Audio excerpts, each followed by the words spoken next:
personal data. So, Maurice, you talked about privacy. GDPR has been a real big thing lately. So, like, you've probably had thousands and thousands of emails talking about we use your data. You've never met these people, but they're doing analytics on your data. They're trying to sell you stuff. They're trying to leverage this in a business case. So we'll be talking about this today. What can you do with it? What are the hurdles of making it a business case? What are success stories? Obviously, of course. So yeah, maybe just get right into it. Hello, hi, I'm Anthony Morris. I'm Director of Data and Analytics at Dixon's Carphone, which is a £10 billion electricals and mobile retailer. Hi, thank you for making it so far here. It's the end of the day, so thank you very much. My name is Igor Teos. I'm the business lead at the Eastwind. We've been doing the big data analysis for telecom, banking, and retail for the last 5 years. Hi, I'm Jim Swanson. I'm the CIO and Digital Transformation Head for Bayer Crop Science. Hi, Morris Coyle. I'm the Chief Data Scientist at Truata. So Truata is a company that helps other companies analyze their data while remaining compliant with GDPR, and we do that by anonymizing the data independently, and we become a data controller. Right. Great. Awesome. So talking about big data first. There's a lot of data to be used, mostly owned by customers at some point. Really, I wanted to stop at you, James. You have, I think by far, like the most data per year that I've ever seen someone talk about, like petabytes of data. It's absolutely insane, and in some way, it's owned by people growing the crops, right? So, what are like the greatest success stories for you? Like, what has been working the best? We do pull a lot of data internally. We put IoT and everything. We're collecting information on plants as they're growing, soils, topology, satellite data. It becomes really rich.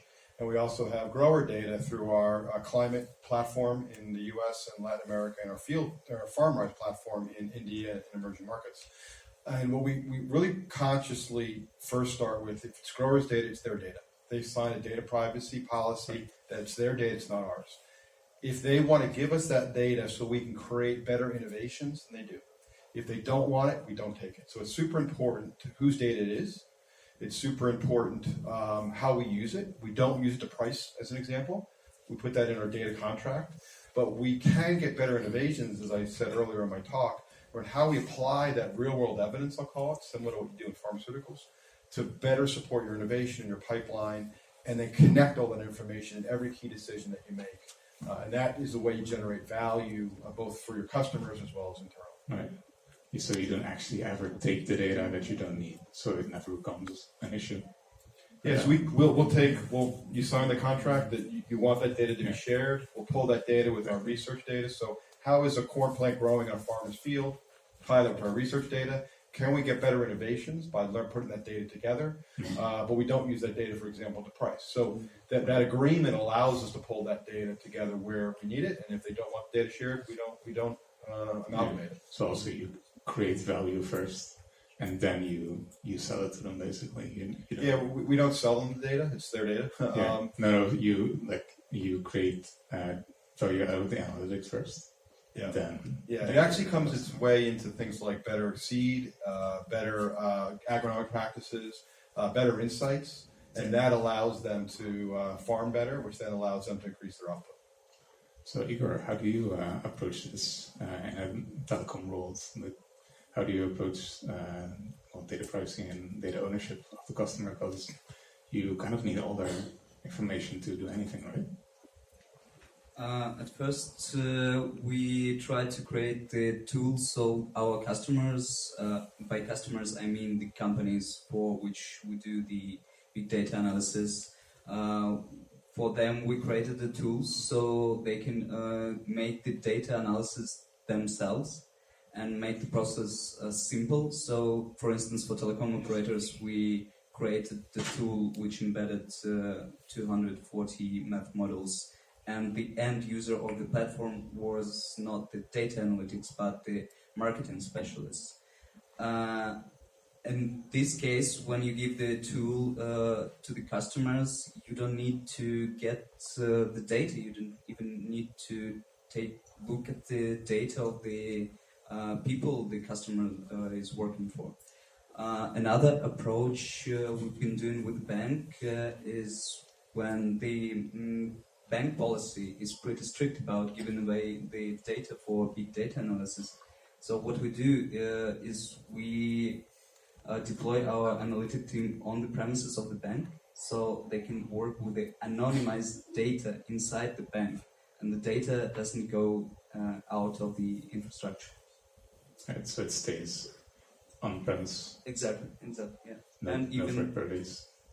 yeah, and even our analytics don't know. They're working with the ID of the clients and some other transactions and stuff, but they don't have the personal data.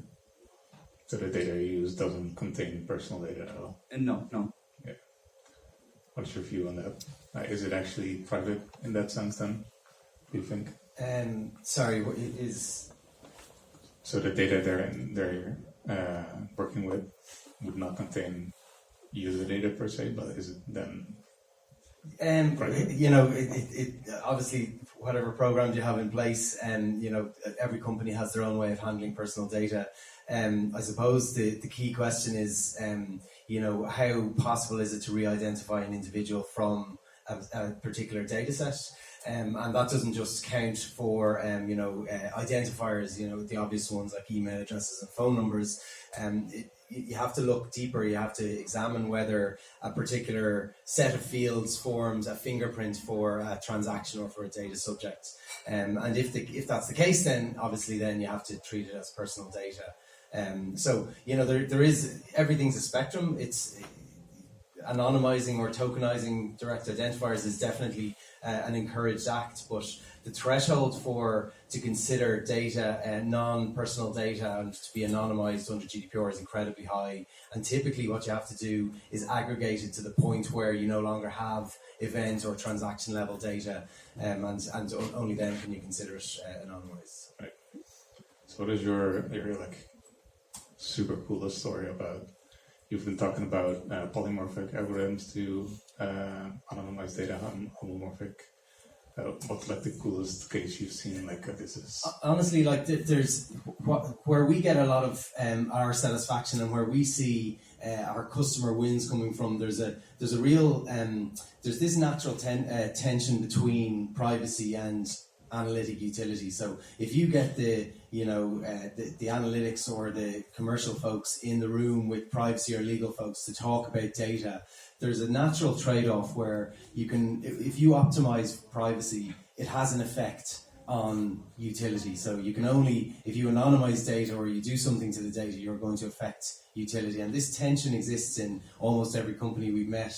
I suppose where we get our greatest wins from customers is breaking that tension. So we decouple the privacy and utility conversations, because by becoming a controller and by anonymizing the data, achieving the high threshold under GDPR, we can then work on the core problem of utility and commercial benefits. So I suppose, and so that's one part that we see quite often. Another aspect is where GDPR kind of came in and people all of a sudden froze in a lot of cases. They don't know what they're allowed to do with their data. And there's certain types of data like location that is incredibly, very sensitive, especially when you look at trajectories, going from point A to point B. And it's very hard to anonymize that. And as a result, whole categories of use case have been shut down for particular customers, telcos and others specifically. And so we're able to unlock that value again. So, again, it's decoupling privacy from utility, but it's not just on a use case basis, but we're opening up whole new types of data as well. I think that's probably where we get our greatest sense of satisfaction. awesome. May I add something? Go ahead. There is another side, another approach that could be also done. For example, if we're talking about recommendation systems and the customer analysis, the segmentation. To what extent do you need the personal offers? I mean, if the segmentation and not really deep segmentation brings you the business value after you conducted marketing campaigns, maybe you don't need to dig that deeper to the personal data to get the business value. No, exactly. You take just what you need.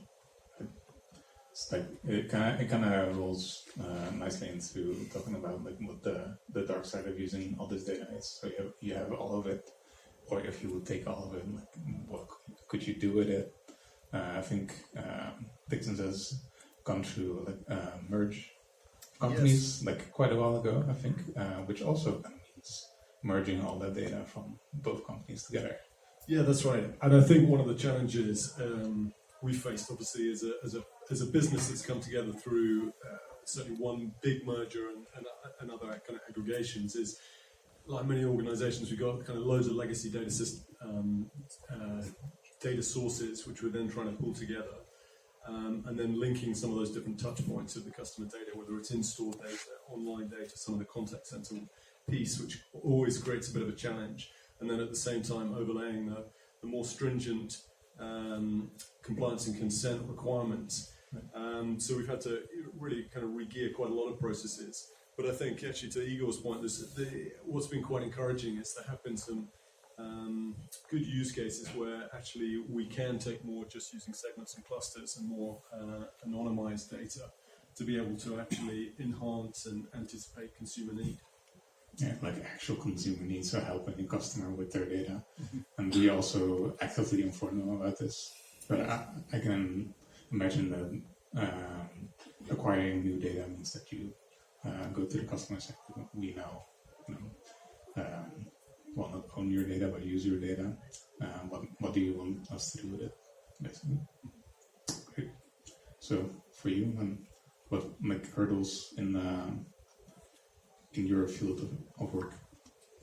As we work with the companies, with other businesses, the main hurdle is the lack of big data culture.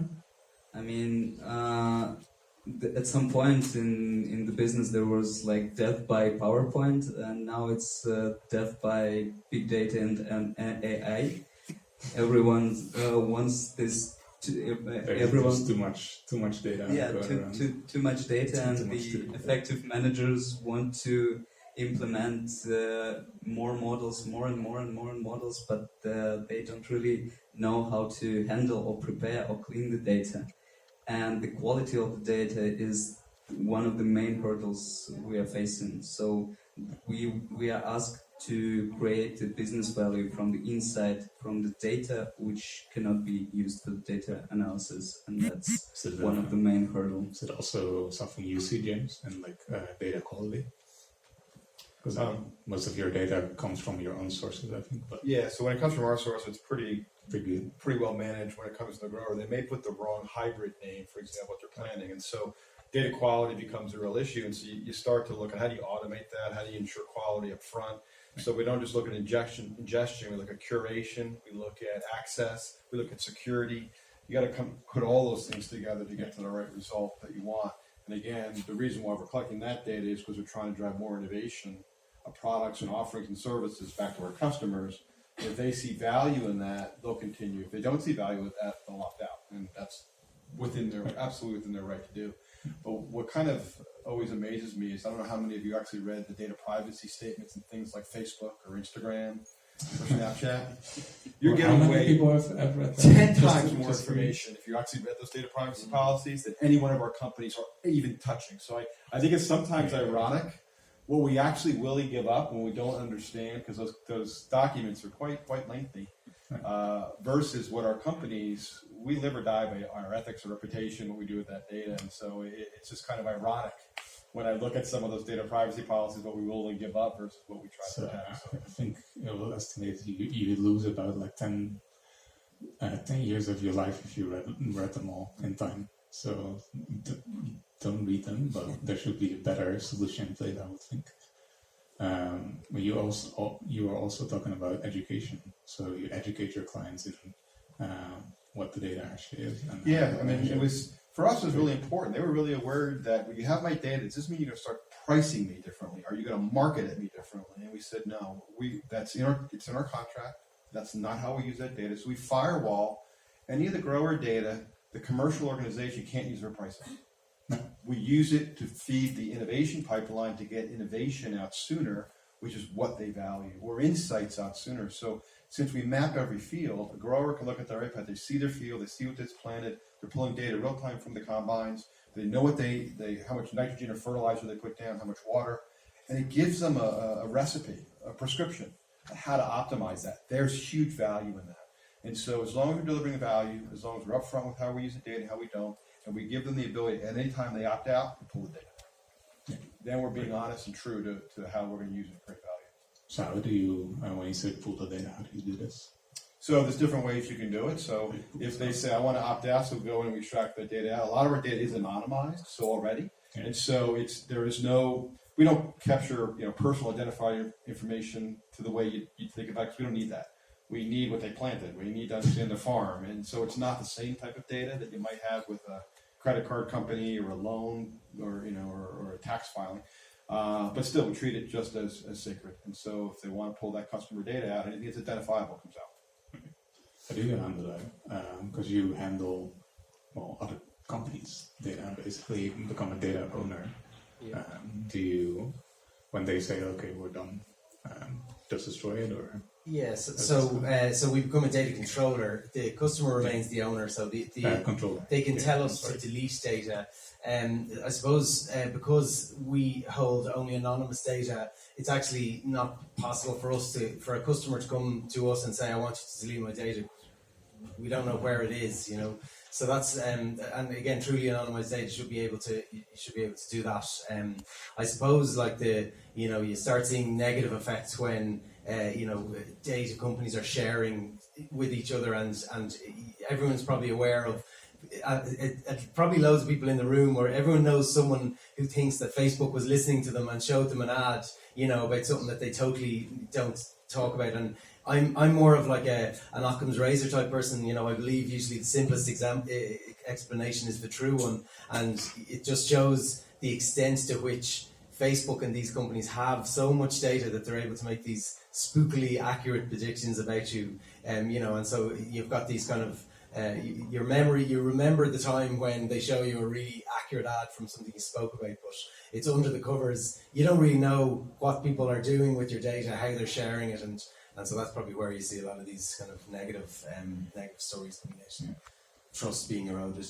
Trust is definitely a big thing. I think for everyone here in the room, most people don't trust Facebook anymore. It's very hard to trust newer companies with big data in general, I think.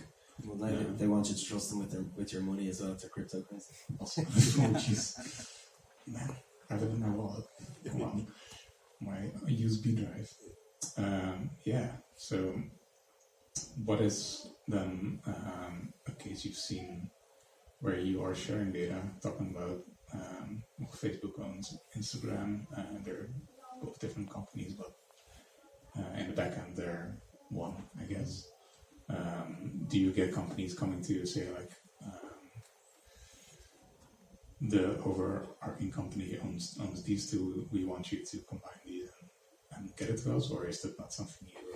So yeah, I mean, part of our kind of future value will be to enable companies to, package aggregated insights and sell them, because we control the user level data that has been anonymized, but there's immense value in aggregating data and merging data sets and things like that. So that will be part of our value add, is that data monetization comes into play, and companies can now unlock whole new streams of revenue as well. You're nodding very aggressively. You agree, or? Yeah, because we actually had a real case when merging the data helped a lot. There was a company who provided the television services, the mobile television services, and they wanted to promote their mobile TV package. And their hypothesis, they used the conventional marketing tools, and their hypothesis was, let's offer this package to the young people from 20 to 30 years old.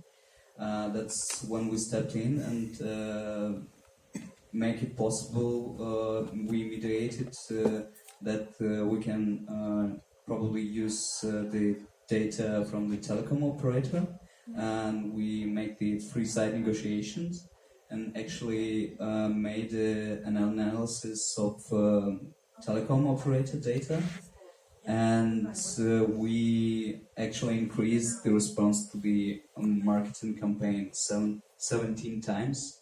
Guess who was the main audience for the mobile TV package? Any guesses?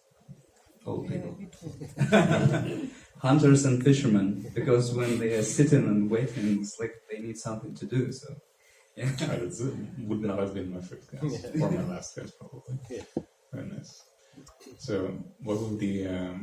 Let me put out like an interesting question. You can all think about it for a little bit, and we'll move on. If you would build a product for yourself, so being aware of all the data you own, and maybe you could own, what would be the perfect product, you think? So a utility for yourself or anything like this. What would you build? Does anyone have an idea in mind?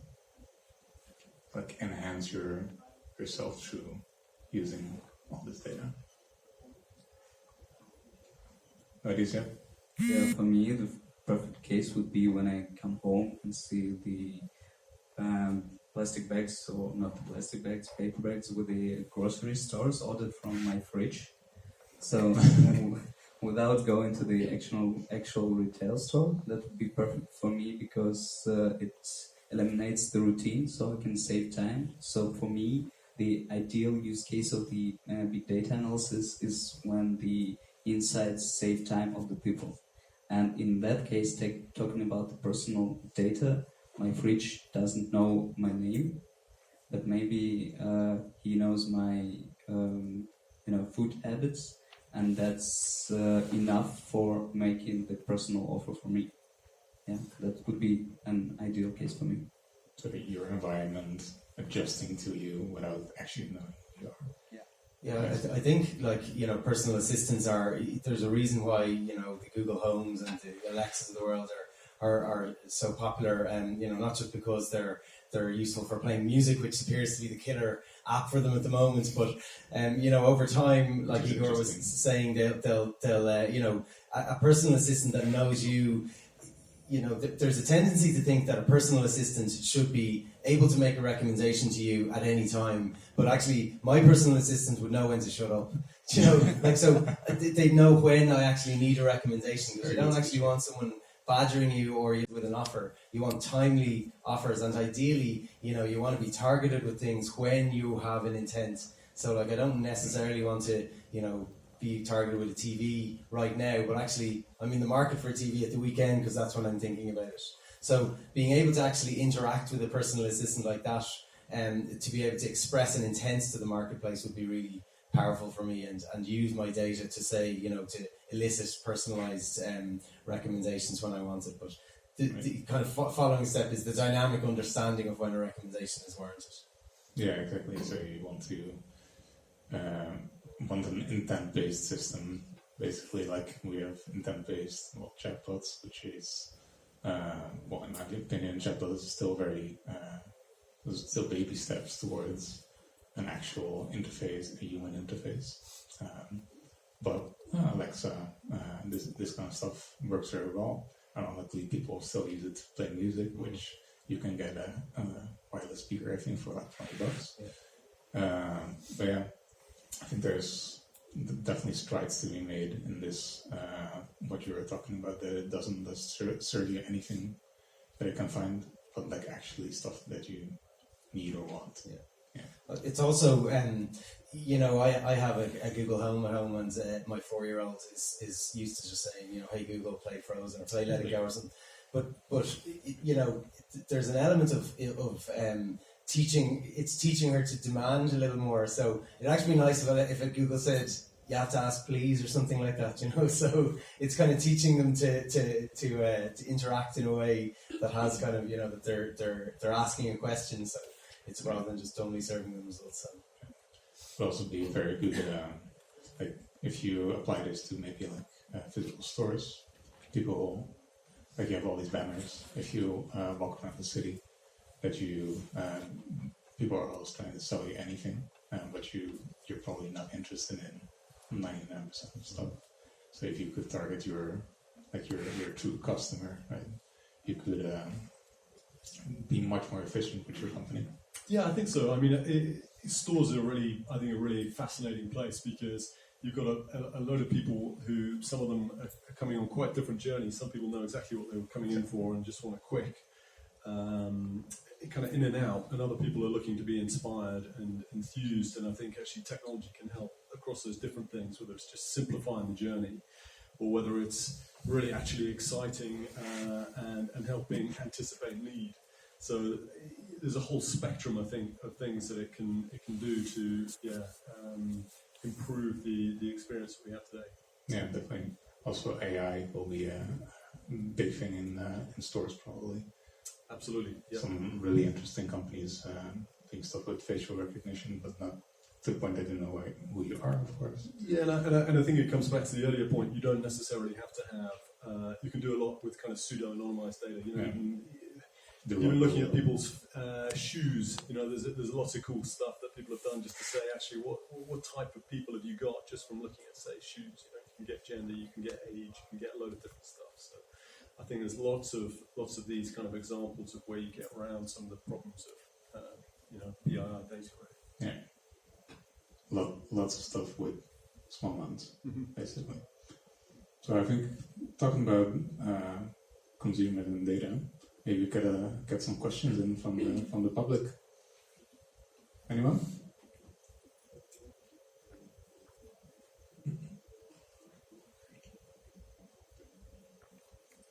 I'm going to ask a question.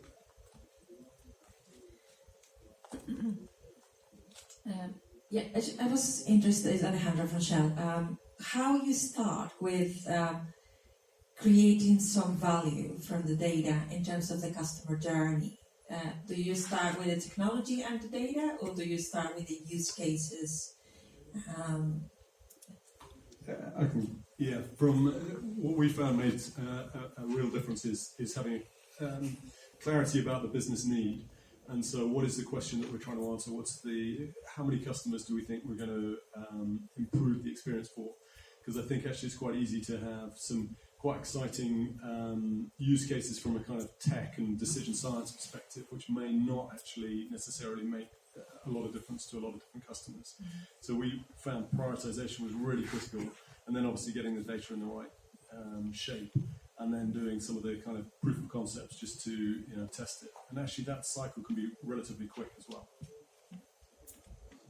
Awesome, great answer. I'll add to that as well. You said the customer journey map. I think it's super important because what you start to see, we did a customer journey map to try to look at how you interact with our company, and we were going to measure it by Net Promoter Score. So Net Promoter Score means this customer will promote your product, your company to other companies or other people. And we looked at the ordering process as an example, and we found out we were touching an order on average 13 times before the order got out. Everything from credit checks to, is the order in the right place? Do we know where to distribute it? High friction for your customer. We also knew if a customer left us, there's a high reacquisition cost. And so we used the problem. We then did the journey map to get to the data, and then we said, how do we now improve it? And so we put RPA in to better automate credit. We put analytics in to better understand churn rates for growers. We streamlined our processes to make it easier to do business with us. And we saw a 10-point bump in our Net Promoter Score in a year, which then correlates into revenue and value and customer satisfaction. So I very much agree. You really start with what's the problem you're trying to solve. Don't go and ask your board or your management team, I need to spend 100 million euros on data. But one, will never give it to you. Two, it won't be very useful. Really focused on, here's a problem I'm trying to serve. Now, what data do I need? And then what models I want to apply, and then iterate. Do it really quickly and then learn. And when you get it right, then scale it. And those are things you actually bring your business colleagues with you on, and you show immediate value, and then it starts to create energy in the company that you start looking at other things and evolve it. So would highly support the dialogue we said already and how we approach it as well.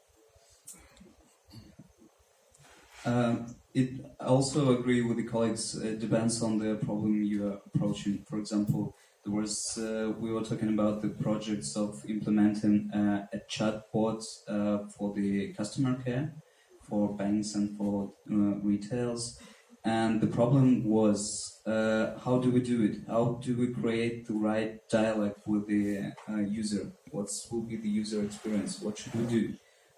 Do we need to analyze the records from the call center to understand what the problems really are and what repeated problems the chatbot can resolve? Or do we need to create the simple chatbot and then put, for instance, then place an employee behind the face of the chatbot to communicate with the customers and decide what dialects and what problems do they really have.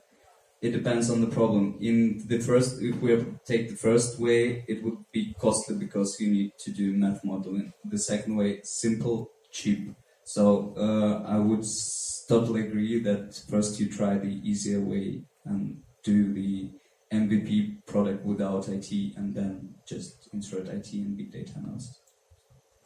Yeah, I think empathy is really important. You have to know who your customer. So you don't start with technology or use case. You start with the customer. So you have to know how they view the world. Like James said, and Anthony said, like what problems they're having, and try to see the world through their eyes. Because starting solution first is never the right way, because you don't know what you're trying to solve at that point. Yeah. I think it reiterates that what we've been hearing a lot today. It starts with the problem and not with the data. The problem dictates what data you need, and then you act, basically. Any more questions? Okay. Sorry, my voice is not perfect today, but what I would like to ask is what were the most interesting results that you derived from big data analytics? Which particular use case or result that it was really so significant that you wouldn't expect? Or were there any such surprising results? That's the first question. Just a relatively simple and quite early one that we did was just looking at what products people buy together. And so it feels like it's not particularly bleeding edge, but it was just informed by looking at the path that people take through the website. We've got quite a broad product portfolio, and then being able to see more premium customers buying the attachments for those products that are more associated with it, and actually the attach rates went up really, really significantly. And I think a lot of our kind of buyers who are doing it more through intuition were a little bit surprised by just how much it improved. So that's one area. I'll speak from a slightly different side for us. So the surprising value was the project when we first made the churn prediction for the banking.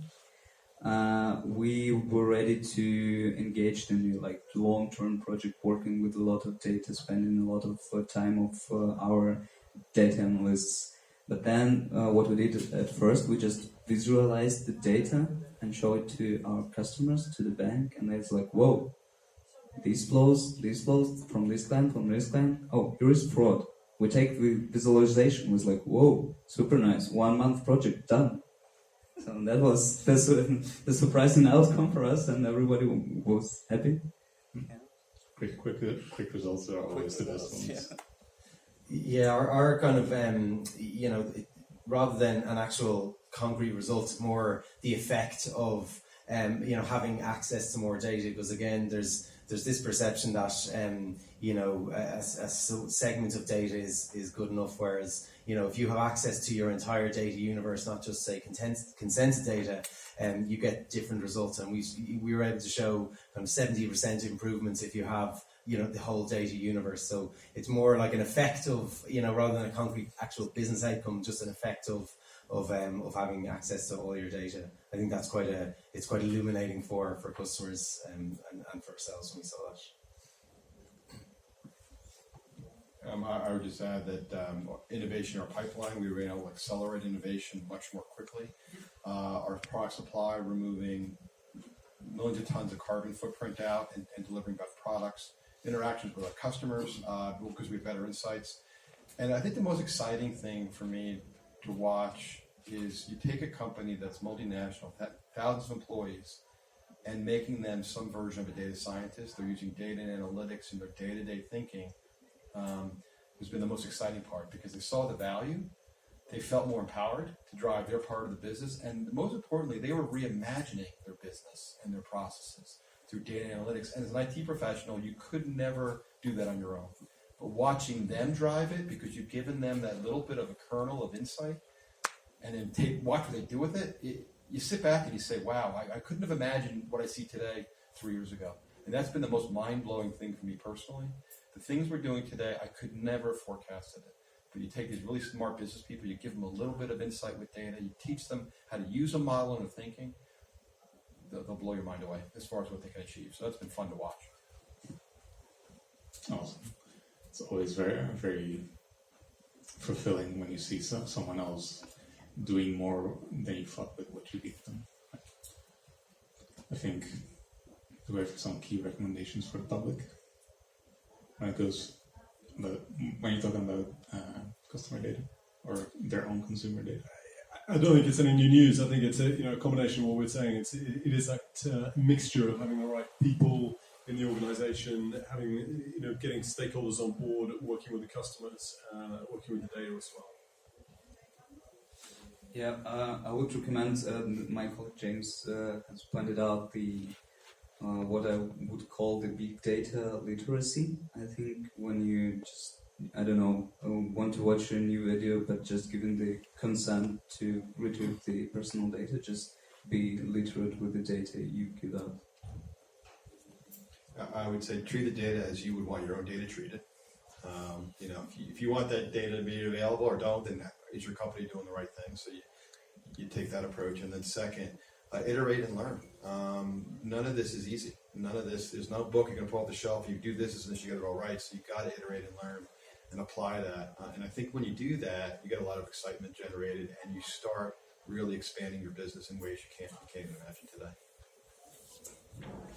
So similar to one of the points James made, I think like empathizing with the customer, understanding that you have kind of a duty over their data and they have a right for you to respect their data. I think engendering trust with customers is really important, because I think you'll find that trust can be a differentiator for your business. There's very little trust these days in lots of companies, and are they leaving in droves? No, because there's sort of a perception that everyone else is doing it. It's the same with government.